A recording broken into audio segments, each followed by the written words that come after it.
Si je vous parle de l'eau à La Réunion, vous pensez peut-être d'abord à ses plages, ses célèbres vagues appréciées des surfeurs et ses kilomètres de lagons turquoise bouillonnant de vie.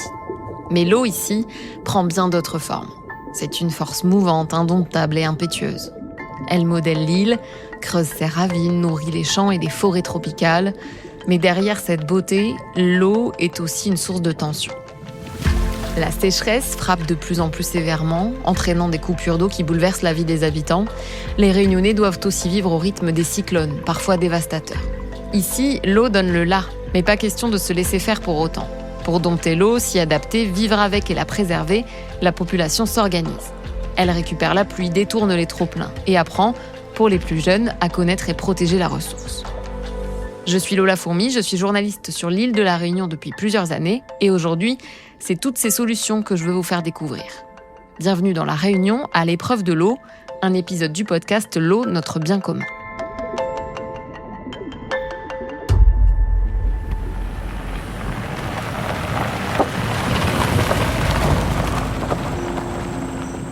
Je dois avouer que l'endroit où je vous emmène aujourd'hui, c'est l'endroit que je préfère à La Réunion. C'est le cirque de Salazie, classé au patrimoine de l'UNESCO. Il est situé à l'est de l'île. C'est le royaume des cascades. La route qui y mène semble être un tunnel temporel qui nous plongerait au temps des dinosaures. Ici, il y a des aires de Jurassic Park, notamment dues aux falaises abruptes et vertes et aux fougères arborescentes, et aussi aux dizaines de chutes d'eau qui se dévoilent d'un virage à l'autre.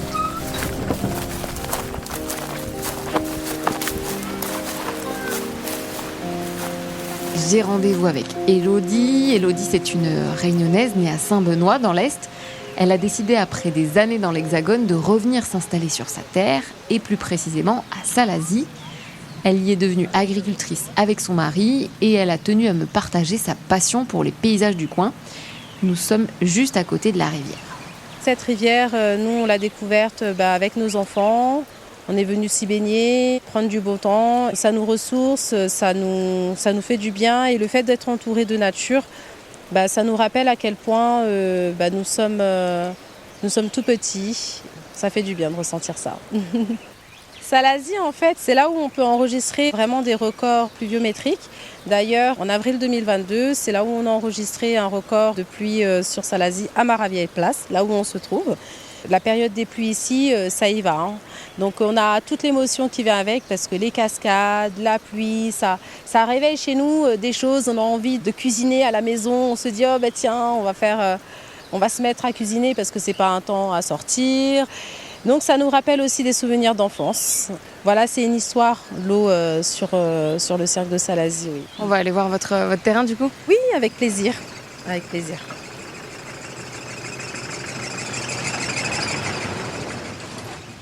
On va dire que c'est un terrain un peu brut encore. Ça va que vous faites du trail, quoi, parce qu'il y a un petit peu de dénivelé sur le terrain. Oui, c'est ça, exactement. Donc on a là il y a très peu de tangordes sur le fruitier. On ne pourra pas en fin de compte répondre à la demande, quoi. Vous voyez, de toute façon, il n'y a pas de fruits. Et on n'a pas encore commencé la récolte. En cause, un épisode sévère de sécheresse avec un mois de janvier 2025 enregistré comme étant le plus sec des 54 dernières années à La Réunion. D'après Météo France, le déficit de pluie s'élevait à 75% sur l'ensemble du territoire pour décembre et janvier. Et à Salazie, il n'a plus que 100 mm contre 1000 en moyenne sur cette période. Une catastrophe pour l'agriculture.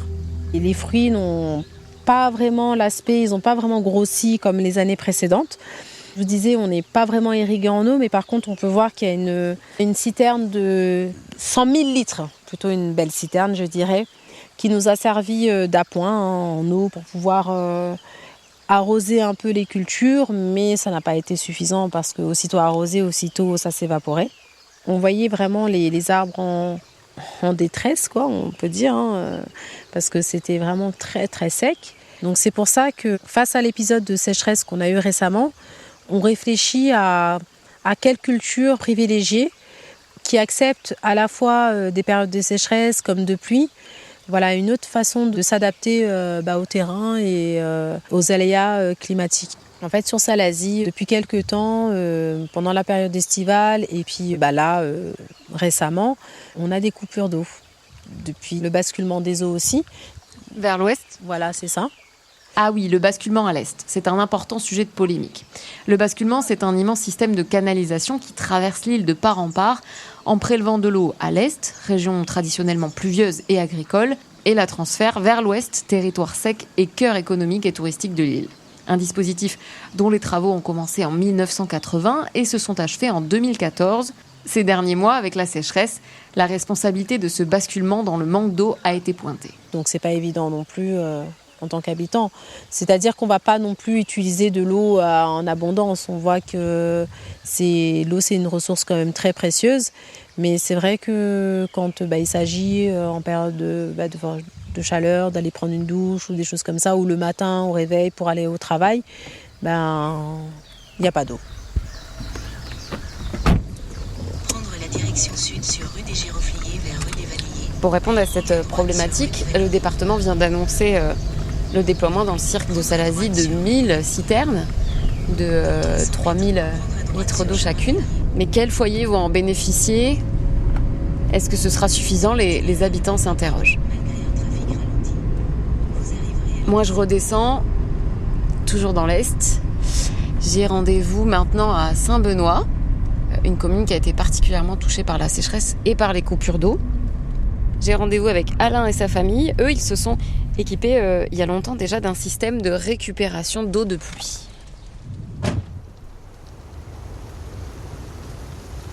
Je ne sais pas si la sonnette fonctionne. Bonjour, Lola, enchantée. Alain. Oui, il y avait des bouchons quand même, mais ça va. Dans un coin de la terrasse trône un évier, tout ce qu'il y a de plus classique. Seule différence, un logo au-dessus où on peut lire « eau non potable ». On actionne le robinet et l'eau coule. Et cette eau-là, elle vient de la cuve. Donc là, c'est de l'eau de pluie. Voilà, c'est ça, exactement. C'est l'eau donnée par le ciel.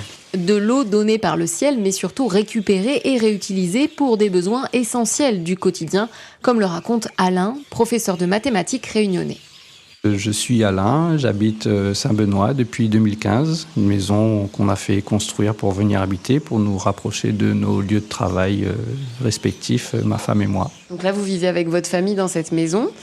Si on peut décrire, c'est une maison moderne. Oui, c'est ça. On avait repéré le terrain en 2013. On s'est rapproché d'un architecte bioclimatique pour avoir une maison qui correspondait à nos modes de vie. Le minimum d'électricité consommée par rapport à la climatisation, un confort intérieur. On a poussé la réflexion plus loin pour voir qu'est-ce qu'on pouvait faire pour améliorer notre confort. Et on est allé vers la récupération d'eau de pluie et un équipement photovoltaïque. Alors cet équipement de récupération d'eau de pluie, est-ce qu'on peut aller le voir ? Bien sûr, il n'y a pas de problème. La pluie est récupérée à partir de la toiture. Donc on a redirigé les écoulements de toiture vers des gouttières qui mènent vers un filtre avant d'arriver à une cuve de stockage qui fait 5 mètres cubes qu'on a en plastique. Et ce réseau dissocié, chez nous, alimente les WC, les robinets extérieurs et la machine à laver. Grâce à ce système, Alain et sa famille ont été complètement épargnés par la sécheresse et les coupures. Il se félicite d'être en grande partie indépendant, d'autant que ça lui permet aussi d'aider ses voisins en cas de besoin. Au dernier cyclone, on a été coupé d'eau sur Saint-Benoît pendant très longtemps. Et grâce à la cuve, on a pu se doucher à l'extérieur, à l'eau de pluie, nous, les voisins. Il y a des gens qui ont perdu leur maison dans le quartier, qui étaient démunis. Grâce à de l'eau qu'on a en réserve, on peut s'aider les uns les autres quand ce sont des temps difficiles. Les temps difficiles à La Réunion peuvent régulièrement prendre la forme de cyclones. Ces perturbations atmosphériques marquées par des vents violents et parfois par des trombes d'eau qui entraînent inondations, mouvements de terrain et coulées d'eau. C'est ce qui s'est passé en 2025. Nous étions le 28 février quand le cyclone a commencé à frapper l'île par le nord et l'est.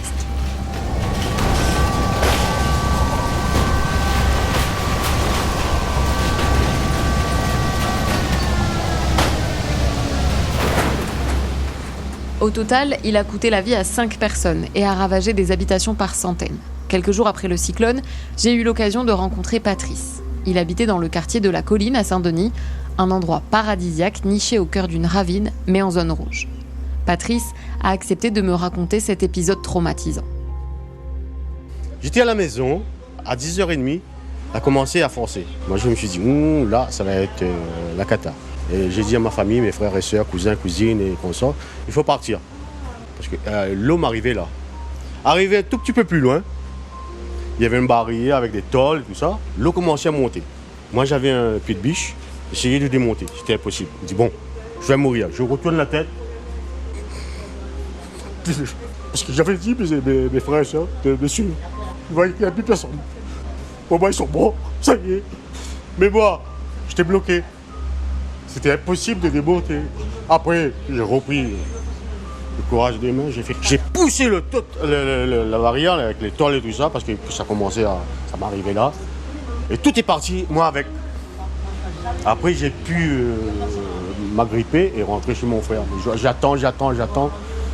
Personne, ni mes frères, ni mes sœurs. Personne ne l'a dit, ok, c'est fini. Même pas mes cousins, c'est fini, il n'y a plus personne. J'étais tout seul. Et là, je me suis dit, 10 minutes après, je vois, ils sont vivants, ils sont là. Et merci mon Dieu. Et là, voilà. Et on était chez mon frère. Après avoir remercié Patrice pour son témoignage bouleversant, je continue ma route le long de la rivière Saint-Denis jusqu'à son embouchure, pour rejoindre Giovanni Payette, qui m'a donné rendez-vous dans cet écrin de nature au cœur de la ville. Giovanni, c'est un spécialiste de la transition écologique qui a fondé le mouvement La Voix citoyenne. Il appelle à un sursaut pour adapter l'île au changement climatique, mais aussi à mieux comprendre l'élément eau pour en faire une force plutôt qu'une faiblesse. Tu vois un petit oiseau blanc là, qui marche là-bas. Donc ça, c'est ce qu'on appelle un tourne-pierre à collier. Donc ça, c'est une espèce migratrice et qui aime justement ce genre de profil qu'on appelle d'embouchure avec un peu de gravier, un peu de cailloux et de l'eau pour pouvoir du coup s'alimenter. Et donc ça, pour la biodiversité, c'est très favorable. C'est un paysage qu'on devrait plutôt maintenir au niveau du bas de la rivière Saint-Denis parce que c'est quand même propice à refaire vie. Parce qu'une rivière, ce n'est pas qu'un danger, au contraire. C'est un continuum vertueux si on prend soin. Et il ne faut pas l'oublier non plus, les premiers Dionysiens, lorsqu'ils ont fondé le quartier de Saint-Denis, c'est ici, c'est-à-dire là où nous sommes. Pourquoi ? Parce que nous avons besoin d'eau pour pouvoir vivre. Cyclones plus violents, inondations, fortes marées, ces phénomènes inquiètent particulièrement le militant politique qui anticipe les conséquences potentielles pour les Réunionnais et Réunionnaises. Il va y avoir un impact social du changement climatique sur les populations et notamment les populations les plus précaires. Et ça, c'est mon grand point de vigilance. Il faut savoir qu'en France, c'est 10 millions de Français qui vont être touchés par l'augmentation des températures, notamment les personnes les plus pauvres, les jeunes et les femmes, malheureusement. Et ça, donc, ce sont des données vérifiées, scientifiques, prouvées. Et à La Réunion, nous sommes particulièrement concernés parce qu'il y a quand même à peu près entre 35 et 40% de la population qui vit sous le seuil de pauvreté. Donc, c'est-à-dire avec moins de 1 000 € par mois. Pourtant, Giovanni Payette l'assure, il existe des solutions innovantes pour la gestion de l'eau. Nous, on défend La Voix citoyenne l'idée qu'on construise ce qu'on appelle une ville éponge qui est en capacité d'absorber l'eau à différents endroits dans l'espace urbain. Et à La Réunion, il faut que cette ville éponge, elle s'installe depuis le brûlé, dans les puits des Hauts-de-Saint-Denis, jusque dans les bas. Mais c'est vrai qu'il y a tout un kaléidoscope, pourrais-je dire, un catalogue de solutions qui existent et que chacun à son échelle peut le faire, le citoyen chez lui, la collectivité, les entreprises qui ont des infrastructures, etc. Mais aujourd'hui, on doit se mettre en ordre de marche. Alors j'ai voulu voir quel genre de dispositif existe vraiment pour dompter l'eau. Direction le sud, sur le campus santé de Terre Sainte, à Saint-Pierre, qui a été précisément pensé pour absorber de grandes quantités d'eau. Donc Sébastien Clément, paysagiste concepteur et maître de conférence à l'école d'architecture de La Réunion. Où est-ce qu'on se trouve là ? Eh bien, on se trouve à l'UFR Santé, donc à Saint-Pierre, à Terre Sainte, sur un site urbain, devenu urbain. La problématique sur l'île de La Réunion, c'est que l'eau, elle elle est souvent présente, mais le problème, c'est qu'elle arrive en grande quantité. Et donc, il faut pouvoir la gérer en ralentissant son écoulement. Donc, on a créé ces différents jardins thématiques qui, à chaque fois, possèdent, eux, une noue qui récupère les eaux pluviales des toitures et qui permettent de conserver aussi de l'humidité pour les jardins. Alors, une noue, c'est une forme de déclivité dans le terrain, légèrement creux. Elle peut prendre différentes tailles, elle peut être large, un peu plus resserrée, comme un petit fossé, qui permet de récupérer l'eau. Alors on a créé ces effets-là aussi de petits cheminements, de petites cascades douces qui viennent tout doucement alimenter les noues. Et les noues, elles prennent en charge l'eau. La question de gérer l'eau à l'échelle territoriale, ça va devenir un enjeu primordial sur les territoires tropicaux. On a composé même des villes sur des terrains qui étaient des anciens écoulements de rivières, de ravines. Il faut pouvoir parfois peut-être laisser un peu plus de place à l'eau, faire avec l'eau et essayer de réfléchir un peu à comment on peut limiter finalement son arrivée, la violence qu'elle pourrait engendrer sur les constructions et sur les différents logements. Justement, les conséquences de l'arrivée violente des eaux, la ville de Saint-Leu, sur la côte ouest, les a subies de plein fouet pendant le cyclone Garance. Une crue a en effet détruit une partie de la route. Mais Saint-Leu, c'est aussi la première ville de l'océan Indien à avoir créé une aire marine éducative, une AME. Bonjour. C'est là que m'attendent les CM2 de Madame Véronique Léandre. Véronique et les élèves. Bonjour tout le monde. Bonjour. Il y a de bien, c'est que l'AME est à quelques minutes à pied de l'école. Donc les élèves peuvent venir sur leur AME et comme ça l'observer, voir un petit peu si les plantes poussent bien, s'il n'y a pas des problèmes de déchets ou autres, et intervenir à tout moment. Investis, les élèves n'ont aucune difficulté à expliquer le programme du jour qui consiste à planter pour éviter l'érosion de la plage. Quand on va planter sur la plage, je vous explique comment on fait. D'abord, on choisit un endroit. Et après, on fouille les trous pour mettre les plantes différentes espèces dans les trous. On prend un peu de lombrité, on verse un peu. Et après, on remet le sable. Et après, on a fini.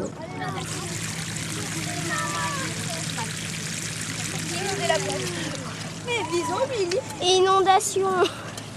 Qu'est-ce qu'on attend de cette plante ? On espère qu'elle va pousser, grandir et cacher la lumière de la ville pour empêcher la pollution lumineuse. Et pour permettre quoi ?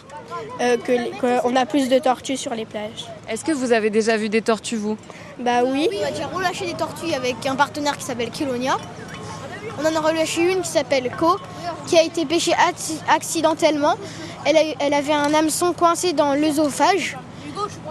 On a aussi relâché Maury, une tortue imbriquée qui a été pêchée accidentellement aussi par des filets. Dans cette classe particulière, tout le programme est adapté pour intégrer les problématiques de l'AME. Les élèves ont donc calculé le trait de côte, étudié les poissons du récif. Cela en fait de véritables ambassadeurs de la nature. Aujourd'hui, les élèves sont pleinement conscients des différentes problématiques liées, par exemple, aux coulées de boue lors des cyclones, etc. Ils ont vu cette année, ils ont fait un reef check donc au mois de décembre. Ils ont pu voir que leur corail était en très bonne santé. Il y avait plus de 50% de coraux vivants. Et aujourd'hui, ce n'est plus le cas. Il y a moins de 1% de coraux vivants. Et c'est là où les élèves, cette année, ils ont pu voir la dégradation. Et c'est là où on se rend compte qu'on ne pourra pas éviter les cyclones, mais par contre, il faut qu'on agisse sur le milieu pour éviter ces coulées de boue, pour éviter ces coulées de boue qui arrivent dans notre lagon. Autre prise de conscience des élèves, l'importance du continuum terre-mer, c'est-à-dire le fait que tout est lié et que nos actions dans les hauts ont des conséquences jusqu'à l'océan. Oui. Vous trouvez ça, c'est trop beau par contre. Non, qu'est-ce que c'est ? C'est du plastique, c'est un déchet quoi. C'est vrai qu'ici, au niveau de la laisse de mer, on a des déchets plastiques. Souvent, ce sont des micro-déchets. Quelle est la problématique du plastique ? C'est que les animaux peuvent la prendre pour leur nourriture. Et on retrouve beaucoup, par exemple, d'oiseaux échoués à cause de sachets plastiques, de films plastiques. Ou par exemple, des tortues qui reviennent à Kelonia, le centre d'études et de soins des tortues marines, à cause justement du plastique qu'elles ont ingéré dans leur estomac. aussi par rapport au plastique, c'est plutôt par rapport aux déchets. En fait, même si on en jette un au Piton des Neiges, un jour, si on le laisse comme ça, il va toujours finir dans l'océan. Parce que en fait, c'est le continuum terre-mer. Donc ça va voler avec le vent, avec la pluie, ça va aller dans les ravines et ça va se déverser tout ça dans le lagon. Donc en fait, c'est ça la problématique. Et si vous pensez que toutes ces actions sont une goutte d'eau dans l'océan, vous vous trompez. Elles semblent bien avoir déclenché des vocations. Tout ça, en fait, par exemple, à moi, ça me donne envie de devenir biologiste marin. Avant, je voulais devenir chanteuse, populaire et tout. Maintenant, je me rends compte que, en fait, rien qu'un petit geste, ça peut faire de moi une grande chose, quoi. Marmaille et Gramoun, petits et grands, c'est ensemble que les Réunionnais et Réunionnaises pourront faire avancer la question de l'eau. Pour s'en protéger, pour en profiter et surtout pour transmettre un héritage préservé aux générations futures. Je suis Lola Fourmi et vous venez d'écouter La Réunion à l'épreuve de l'eau, un épisode du podcast L'eau, notre bien commun, pour Outre-mer la première. Coécrit par Lola Fourmi et Léa Coulard et produit par Natif. La musique est composée par Damien Talavera et la direction éditoriale est de Fabrice Auchard et Célia Cléry.